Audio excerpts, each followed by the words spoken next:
नमस्कार, के न्यूज के फाइनल बुलेटिन में आप सभी का स्वागत है। मैं हूं कपिल मिश्रा। खबरों की शुरुआत करेंगे अलवर से, जहां पर बीजेपी के पदाधिकारी व कार्यकर्ता धरना पर बैठे। भिवाड़ी एसपी शांतनु कुमार सिंह भी मौके पर मौजूद, बहरोड डीएसपी कार्यालय पर धरने पर बैठे। अलवर से खबर, जहां पर बीजेपी पदाधिकारी बैठे धरने पर। भिवाड़ी एसपी शांतनु कुमार सिंह भी मौके पर मौजूद, बहरोड डीएसपी कार्यालय पर धरने पर बैठे बीजेपी कार्यकर्ता। अलवर सांसद महंत बालकनाथ भी धरने पर बैठे। अलवर से खबर, जहां पर बीजेपी के पदाधिकारी व कार्यकर्ता धरने पर बैठे। भिवाड़ी एसपी शांतनु कुमार सिंह भी मौके पर मौजूद, बहरोड डीएसपी कार्यालय पर धरने पर बैठे। अलवर सांसद महंत बालकनाथ भी धरने पर बैठे। अलवर से खबर, जहां पर बीजेपी के पदाधिकारी व कार्यकर्ता धरने पर बैठे। भिवाड़ी एसपी शांतनु कुमार सिंह भी मौके पर मौजूद, बहरोड डीएसपी कार्यालय पर धरने पर बैठे। अलवर सांसद महंत बालकनाथ भी धरने पर बैठे। अलवर से खबर, जहां पर बीजेपी के पदाधिकारी व कार्यकर्ता धरना पर बैठे। भिवाड़ी एसपी शांतनु कुमार सिंह भी मौके पर मौजूद, बहरोड डीएसपी कार्यालय पर धरने पर बैठे। अलवर सांसद महंत बालकनाथ भी धरने पर बैठे। अलवर से खबर, जहां पर बीजेपी के पदाधिकारी व कार्यकर्ता धरने पर बैठे। भिवाड़ी एसपी शांतनु कुमार सिंह भी मौके पर मौजूद, बहरोड डीएसपी कार्यालय पर धरने पर बैठे बीजेपी कार्यकर्ता। अलवर सांसद महंत बालकनाथ भी धरने पर बैठे।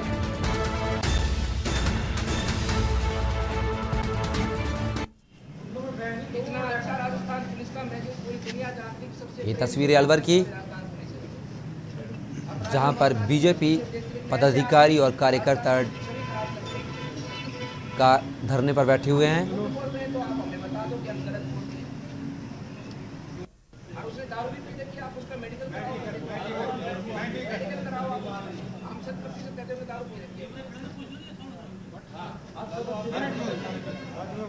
ये आपको हमारी राजस्थान पुलिस को ऐसे आदमी अपमानित करने का काम कर रहे हैं, बदनाम करने का काम कर रहे हैं, ऐसे आदमी कर रहे हैं। तो बता दें, अलवर से तस्वीरें, जहां पर बीजेपी कार्यकर्ता और पदाधिकारी डीएसपी कार्यालय में धरने पर बैठे हुए हैं, जहां पर सांसद भी मौके पर पहुंचे और वह भी धरना स्थल पर कार्यकर्ताओं के साथ धरना देने में शामिल हो गए।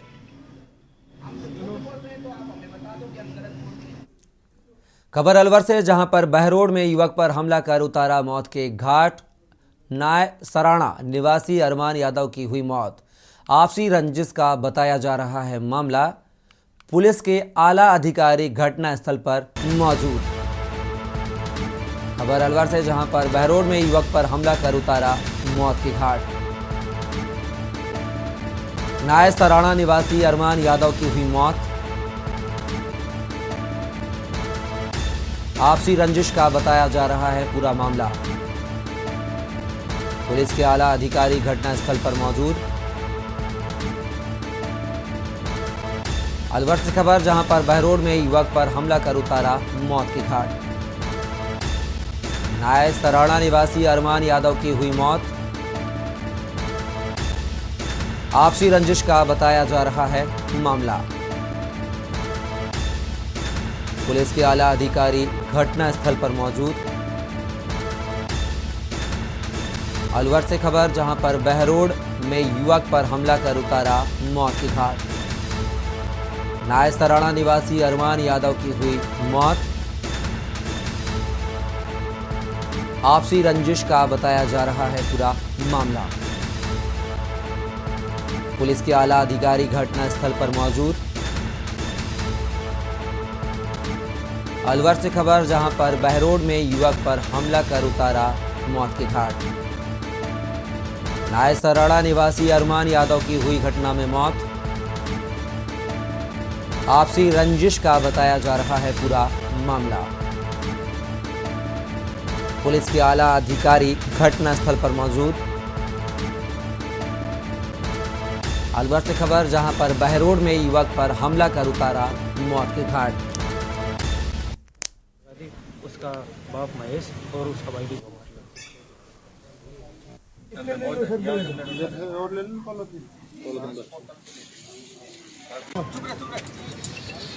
मैं रहूं बराबर जाएंगे जब रहूंगी मैं रहूं नहीं रहूं।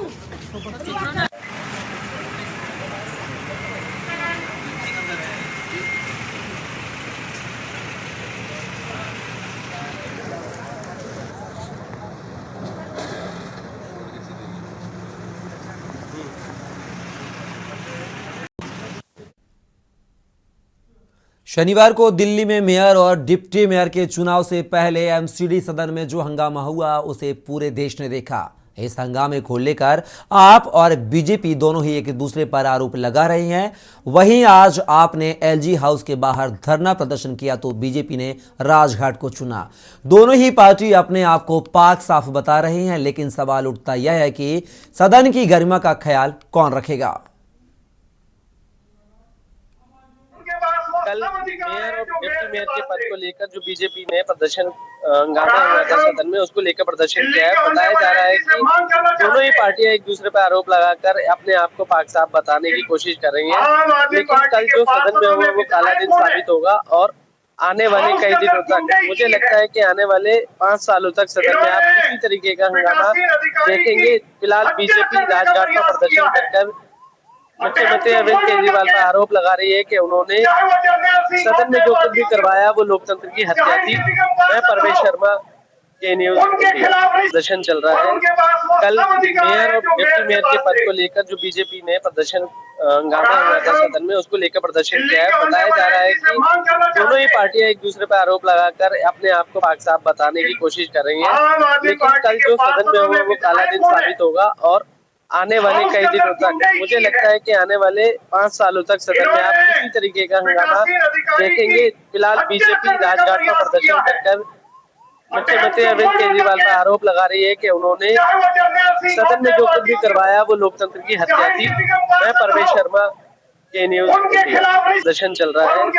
कल मेयर और डिप्टी मेयर के पद को लेकर जो बीजेपी ने प्रदर्शन हंगामा हुआ था सदन में, उसको लेकर प्रदर्शन किया है। बताया जा रहा है कि दोनों ही पार्टियां एक दूसरे पर आरोप लगाकर अपने आप को पाक साफ बताने की कोशिश कर रही हैं, लेकिन कल जो सदन में होगा वो काला दिन साबित होगा। और आने वाले कई दिनों तक, मुझे लगता है कि आने वाले 5 सालों तक सदन में आप किसी तरीके का हंगामा देखेंगे। फिलहाल बीजेपी राजघाट का प्रदर्शन कर मुख्यमंत्री अरविंद केजरीवाल पर आरोप लगा रही है कि उन्होंने सदन में जो कुछ भी करवाया वो लोकतंत्र की हत्या थी। मैं परवेश शर्मा के न्यूज।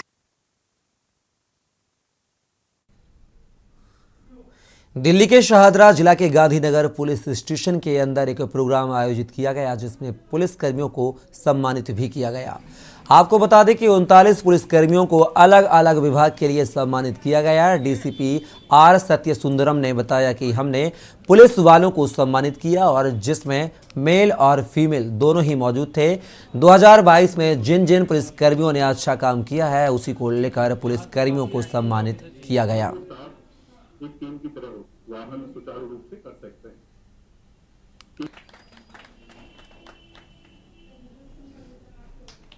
हमारे थे जिन्हें हम इस साल अपना संपूर्ण सहयोग। नया वर्ष शुरू हो गया है। हमने प्लान किए हैं जो पिछले साल 2022 में जितने भी जो हमारा जो कांस्टेबल, हेड कांस्टेबल, एएसआई, सब इंस्पेक्टर्स जिन्होंने अच्छा काम किए हैं उनको अप्रिशिएट करने के लिए, सम्मान करने के लिए हमने एक प्लान किए हैं। उस हिसाब से आज जो हमारा एसएचओ गांधीनगर, इन्होंने एक छोटा सा कार्यक्रम इन्होंने अरेंज किए। इसमें कई तरीके का जो इन्होंने ग्रेड करके इन्होंने अच्छे अच्छे जो काम किए हैं उनको मनोबल बढ़ाने के लिए इन्होंने सर्टिफिकेट एंड ट्रॉफी इन्होंने।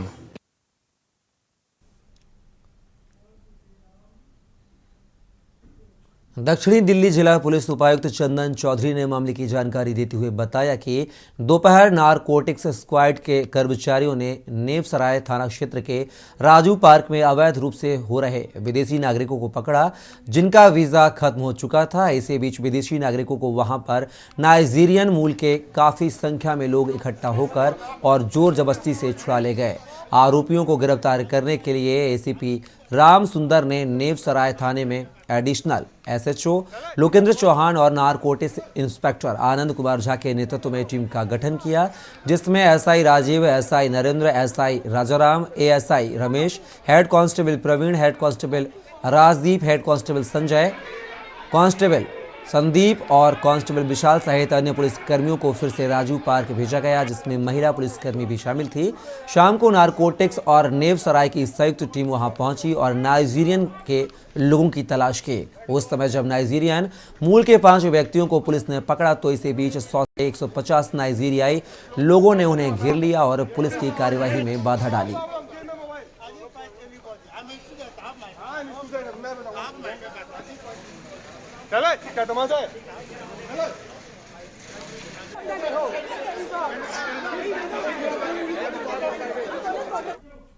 दिल्ली के अंदर आज तक पर कानून बनाने हेतु समस्त हिंदू महासभा द्वारा प्रदर्शन किया गया, जिसमें मुख्य अतिथि के तौर पर वरिष्ठ पत्रकार सुरेश चौहान मौजूद रहे। आपको बता दें कि लगातार देश में लव जिहाद जैसे अपराध पर नियंत्रण पाने के लिए कानून बनाने के लिए समस्त हिंदू संगठन हिंदू महाकुंभ के द्वारा जंतर मंतर पर प्रदर्शन किया गया। प्रदर्शन के दौरान कई तरह के बैनर पोस्टर भी देखने को मिले और जय श्री राम के नारों से पूरा जंतर मंतर गूंज उठा। आपको बता दें कि सुरेश चौहान ने एक विशेष समुदाय पर निशाना साधते हुए कहा कि अगर कोई अकेला भी लव जिहाद के विरोध में खड़ा होगा तो उसके साथ खड़ा रहूंगा। हिंदू संगठनों ने कहा कि आप हमें समय दो, हम आपको सुरक्षा देंगे। सुरेश चौहान ने दिल्ली सरकार पर निशाना साधते हुए कहा कि हमें फ्री बिजली पानी नहीं चाहिए, हमें हमारी बेटियों की सुरक्षा चाहिए। कश्मीर में हुआ ना, कैसे उनका प्रेम तुमको लगता है यूं सच्चा है? हम लोग संविधान को मानने वाले लोग हैं।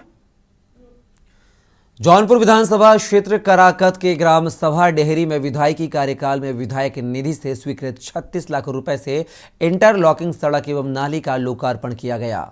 आज का यह कार्यक्रम कई मायनों में ऐतिहासिक था। इससे पूर्व आजादी के बाद से नाली एवं सड़क नहीं थी। अल्पसंख्यक बंधु अपनी व्यथा लेकर पूर्व विधायक दिनेश चौधरी के पास आए और उनका निर्माण कार्य बीजेपी की डबल इंजन वाली सरकार से ही संभव हुआ।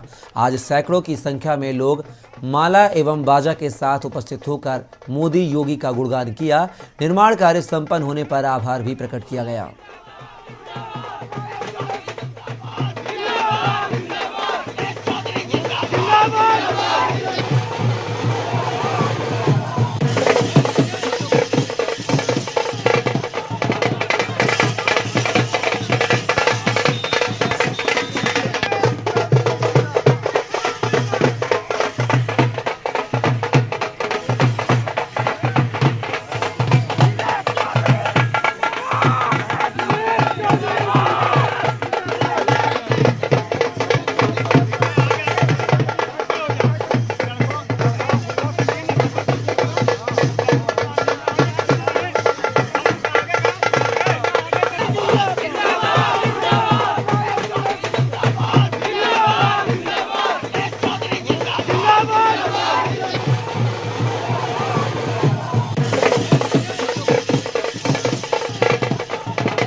खबर उन्नाव से है, जहां गुरु गोविंद सिंह जी के 556वीं जयंती के प्रकाश उत्सव पर नगर में कीर्तन यात्रा में चल रहे पंच प्यारों का स्वागत माला, अंग वस्त्र व प्रतीक चिन्ह देकर सांसद साक्षी महाराज, विधायक पंकज गुप्ता और हिंदू जागरण मंच के प्रांतीय मंत्री विमल द्विवेदी के सम्मान किया गया।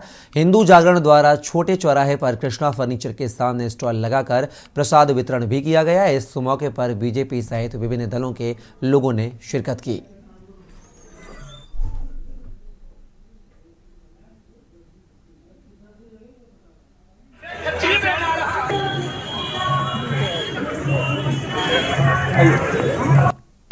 सकलो भैया दबो दबो ए उतर उतर पहले उतरो उधर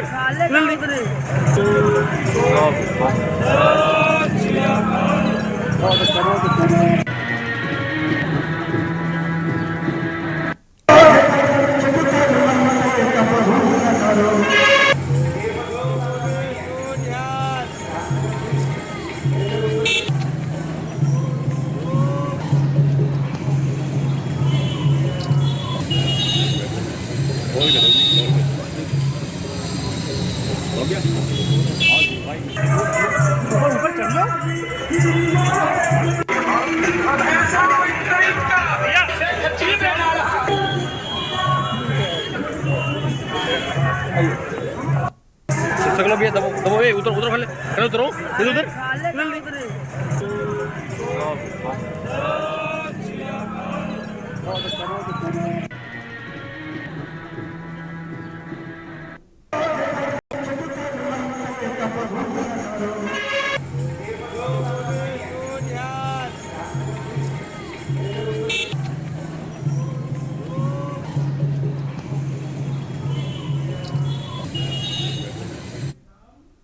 आगे बात करेंगे हरियाणा की, जहां पर हरियाणा सरकार द्वारा प्रदेश के अंत्योदय परिवारों को स्वास्थ्य सुविधाओं का लाभ पहुंचाने के उद्देश्य से शुरू की गई चिरायु हरियाणा योजना उनके लिए वरदान साबित हो रही है।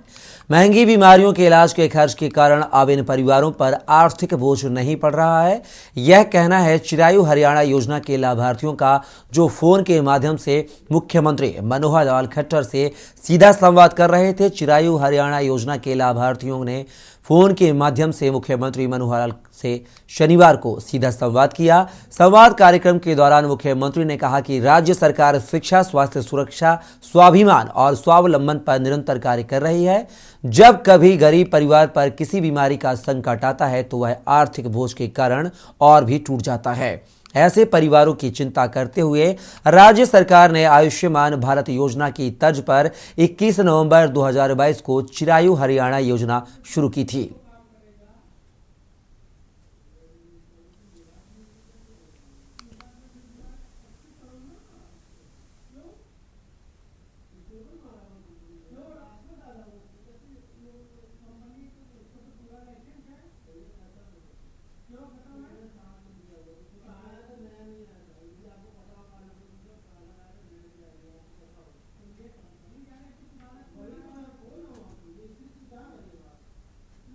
जो परिवार पहचान पत्र के नाम से जो योजनाएं हमने जो बनाई हैं, उसमें हम इसका लाभ ऐसे गरीब परिवार उठा रहे हैं। उसी श्रेणी से आज मैं बात कर रहा हूं। मैंने अपने डिपार्टमेंट से जब आंकड़ा लिया तो मुझे बताया गया कि जब से हमने चिरायु योजना शुरू की है, अर्थात 21 नवंबर 2022 को ये योजना शुरू की थी, और इस समय तक, अर्थात जो अभी समय निकल रहा है, इसके अंदर मैं जो आंकड़ा ले पा रहा हूँ 10,378 लोगों को इलाज करने की सुविधा उसमें मिली है, जिनका हज़ारों से लेकर लाखों रुपए तक का खर्च ये आ सकता था, लेकिन उन सबको 5 लाख रुपए परिवार के लाभ में से ये राशि उनकी चुकाई गई है, जिसके ऊपर लगभग हरियाणा प्रदेश का 20 करोड़ रुपया खर्च हुआ है। प्रधानमंत्री नरेंद्र मोदी ने उपहार स्वरूप मिली भेंट के लिए पीएम मोमेंटो पोर्टल लॉन्च किया था। प्रधानमंत्री से प्रेरणा के बाद सीएम उपहार पोर्टल शुरू किया जा रहा है।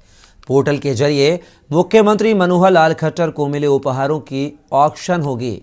मुख्यमंत्री राहत कोष में ऑक्शन से मिलने वाली धनराशि का प्रयोग होगा। कल से ऑनलाइन ऑक्शन के लिए पोर्टल उपलब्ध रहेगा। लगभग 50 के करीब उपहारों की ऑक्शन होगी। पब्लिक लाइब्रेरी अब पब्लिक रिलेशन विभाग के पास होगी। गुरुग्राम, अंबाला, करनाल में आधुनिक पब्लिक लाइब्रेरी बनाएंगे।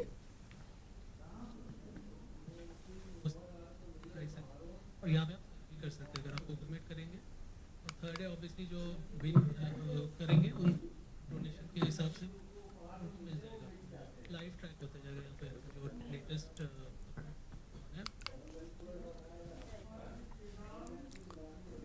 अंतर्राष्ट्रीय जाट संसद के संयोजकों ने प्रधानमंत्री मोदी से मिलकर शिक्षा, कला, साहित्य तथा गौरवशाली जाट इतिहास के बारे में चर्चा की। साथ ही जाट समाज के महापुरुषों के गौरवशाली इतिहास को शिक्षा पाठ्यक्रम में शामिल करने की मांग रखी है तथा अंतर्राष्ट्रीय जाट संसद के तृतीय सत्र में आने का भी न्योता दिया। प्रधानमंत्री मोदी ने भी उनके द्वारा किए गए सामाजिक कार्यों को जन जन तक पहुंचाने की सराहना की एवं भविष्य के लिए शुभकामनाएं भी दी। उनकी मुलाकात में उनके साथ गुजरात के राज्यपाल आचार्य देवव्रत एवं बेंगलुरु के प्रसिद्ध उद्योगपति चौधरी राम सिंह कुल्हरी भी मौजूद रहे। संयोजकों से खास बातचीत की हमारे संवाददाता सुनील कस्वा ने।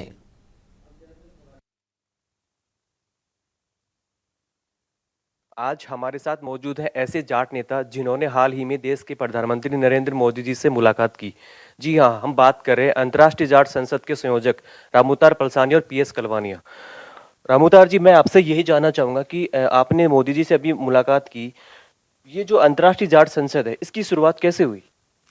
देखिए सुनील जी, ये तो बड़ा ही लंबा विषय है और हमने 2008, 9, 10 से जब हमें स्टूडेंट यूनियन के रूप में राजस्थान विश्वविद्यालय में काम करते थे, तभी हमने राजस्थान जाट छात्र यूनियन के बैनर के नीचे काम करते थे और तभी हमने 2010 में हमने ये सोचा, एक विचार हमारे दिल में आया कि एक बड़े स्तर पे काम किया जाए, पूरे देश और दुनिया के जाट समाज को एक प्लेटफॉर्म पर इकट्ठा किया जाए। और आप लोगों ने देखा होगा कि इंटरनेशनल जाट पार्लियामेंट का एक टैग लाइन है, कनेक्टिंग सोसाइटी बिहाइंड बॉर्डर, सीमाओं से परे एक ऐसे समाज की रचना करना जो पूरे देश और दुनिया के अंदर समाज के आन बान और शान के लिए काम किया जाए। और किन मुद्दों को लेके आपकी देश के प्रधानमंत्री मोदी से मुलाकात हुई और कैसा रिस्पॉन्स है आपको मिला वहाँ से उनसे? देखिए, रिस्पॉन्स तो बहुत ही ऐतिहासिक रहा कि आज पूरा हिंदुस्तान का नहीं, पूरी दुनिया का जाट समाज इंटरनेशनल जाट पार्लियामेंट के बैनर के नीचे खड़ा है, समाज की सभ्यता और संस्कृति के लिए अपने एक बुलंद आवाज करने के लिए तैयार खड़ा है। पीएस कलवानिया जी हैं, उनसे भी मैं जानना चाहूँगा। सर, जाट महापुरुष हैं, उनको भी पाठ्यक्रम में शामिल करने के लिए भी आपने मोदी जी से मुलाकात की, चाहे अपन महाराजा सूरमल की अपन बात करें या दीनबंधु सर छोटूराम की बात करें, क्या कहा आपने, क्या बातें रखी आपने? देखिए, हमारा उद्देश्य समाज की कला, शिक्षा, साहित्य, संस्कृति और रोजगार सृजन के साथ साथ में जो अपना जो गौरवशाली जाट इतिहास है उसको जन जन तक पहुंचाया जाए, इसलिए हमने कहा है और उन्होंने एक्सेप्ट किया है। आगे देखते हैं समय के अनुसार क्या रहता है, किस तरीके की परिस्थितियां रहती है, लेकिन उन्होंने हमारे आमंत्रण को स्वीकार किया है। आपकी जो मुलाकात हुई उसके अंदर गुजरात के राज्यपाल हैं वो आचार्य देवव्रत और एक बड़े बिजनेसमैन चौधरी राम सिंह कुल्हरी जी मौजूद थे। बड़े अच्छे तरीके से समाज की जो मांगे हैं, मुख्य रूप से जो हमारे समाज के जो मुद्दे हैं उनके ऊपर हम डिस्कस करेंगे और हमें खुशी है कि उनकी तरफ से कॉल आया और उन्होंने हमारे को बुलाया। पॉजिटिव सोच के साथ में बात हुई और हर मुद्दे के ऊपर उन्होंने खुल के राय रखी। तो ये थे हमारे साथ अंतर्राष्ट्रीय जाट संसद के दोनों संयोजक जिन्होंने प्रधानमंत्री मोदी जी से जो भी इनकी मुलाकात थी अपने विचार इन्होंने व्यक्त किए। कैमरा पर्सन करण के साथ सुनील कस्वा, के न्यूज, जयपुर। फिलहाल खबरों में बस इतना ही, लेकिन के न्यूज में खबरों का सिलसिला लगातार जारी है। आप बने रहिए के न्यूज के साथ।